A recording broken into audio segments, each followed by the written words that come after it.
မြောက်ရီမြို့ရဲ့မြို့မဈေးကြီးကိုတစ်ချက်လောက်သွားကြည့်ကြမယ်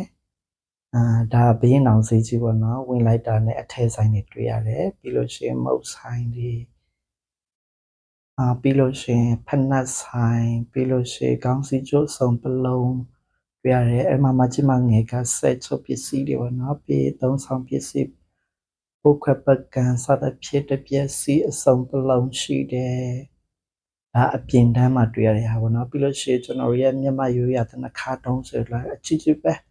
ပြီးအဲ့ဒီမှာပဲအတီးအနှံတွေလည်းစုံပလုံးတွေ့ရတယ်ပေါ့နော်ပြီးဒါတော့မြန်မာမဟုတ်ပေါ့နော်အရင်ကြိုက်တယ်ပြီးဈေးရဲ့အကုန်ဈေးနဲ့မှာဆိုရင်တော့ဟင်းသီးဟင်းရွက်တွေလလဆဆပေါ်ပေါ်လောရပါတယ်ပြီးလို့ရှိရင်ပန်းတွေပေါ့နော်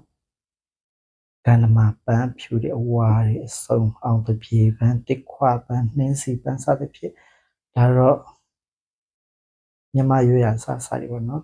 ပဲဒီတို့တငင်းဝဲကစုံဥအေးဒါတော့ငချင်း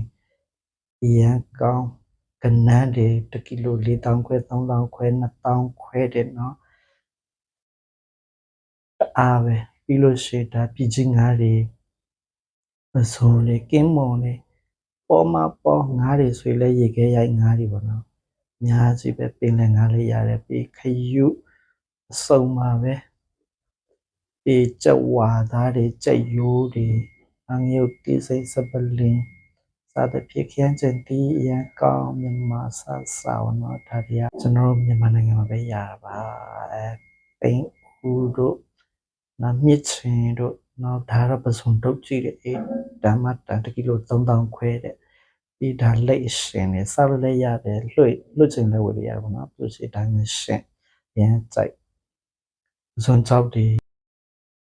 ပြီး ready made အစားအစာတွေလည်းဒီလိုမျိုးဈေးတမှာအစုံပလုံးရပါတယ်